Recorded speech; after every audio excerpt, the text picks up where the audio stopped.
So, how do you go about leveraging your network by building upon persuasion? So, let's start by looking at what persuasion means. So, when I hear persuasion, um, my favorite story is back when I was in college selling luggage and backpacks and things of that nature.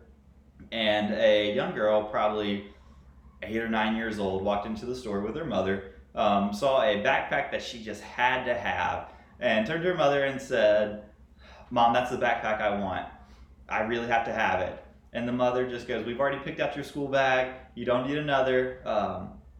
We're good, sweetie. And the girl looks at her mom and she just goes, I've got to have it or I'm going to scream. And the mom just looks at her and goes, You know better than that. And you just see three, two, one, and the little girl just starts shrieking. I can tell you, I've never heard a sound like that before or ever since. You would think there was an attempted murder going on in Maury's luggage and gifts. So everybody turns around. I was already watching the scene, but I continue to watch, and you just see the mom reach down, scoop her, and then start to carry her out of the store. All the while, the little girl is screaming her head off. Now, that's an example in my mind of a failed persuasion attempt. It really sticks out to me just because persuasion is such a powerful tool when utilized right.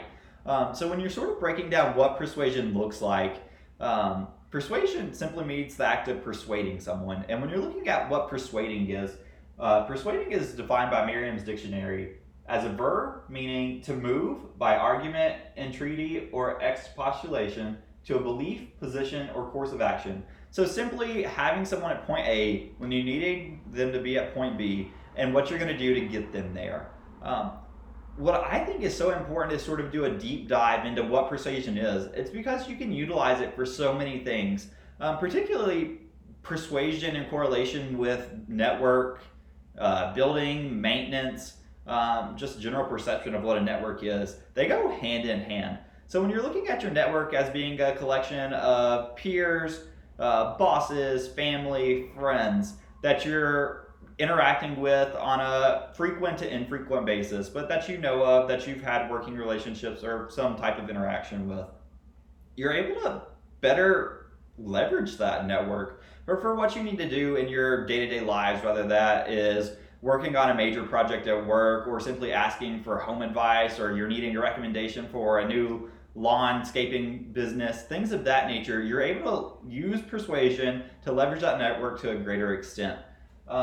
So Robert Cialdini sort of broke down persuasion into 6 fundamental tools that you can sort of use to leverage, and in turn leveraging that persuasion to build a stronger network is what we're hoping to get out of here. It's what I'm hoping to share those tools with you. So he broke them down into the following 6 fundamentals. So liking, which is just the theory that the more someone likes you, the more you're going to be able to persuade them. Reciprocity, so in their mind, if they're giving and getting at the same level, if there's not one-sided more than the other, they're more likely to go along with you then.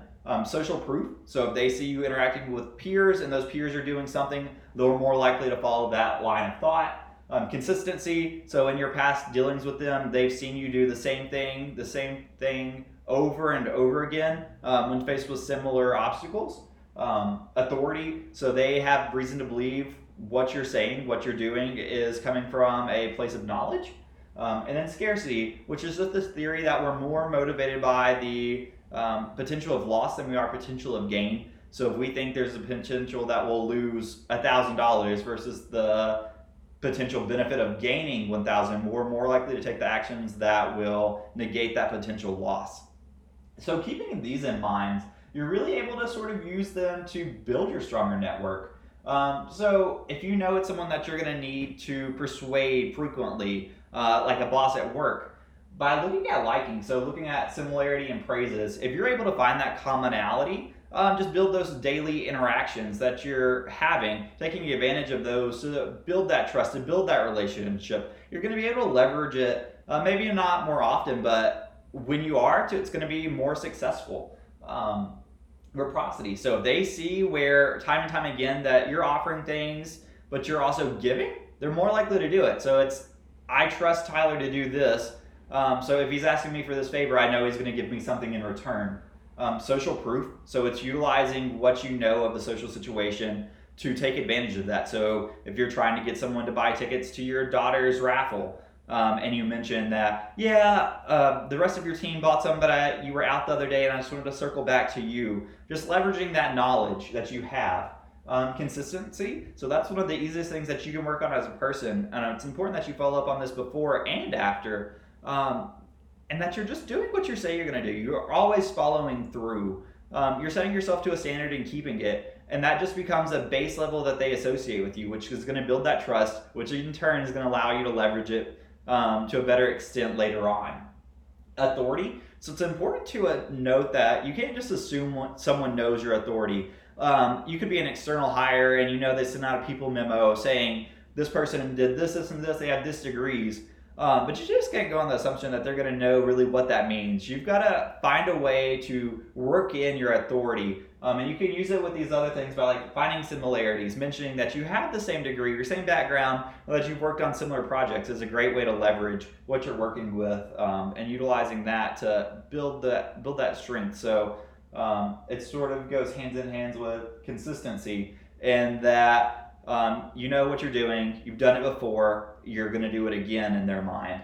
And then scarcity, sort of making sure that you're framing things not so much to manipulate it unethically, but just sort of give it a right frame, just a more accurate frame. So if you know they're going to be more benefited by loss or more motivated by loss, you go with that. And really just using these tools and sort of leveraging in your day-to-day interactions or your monthly interactions or whenever you're doing those interactions, you're going to be able to have more access to private info. You're going to have more access to a diverse skill set. You're going to leverage more power in the relationship. And that's really just going to lead to a strong network.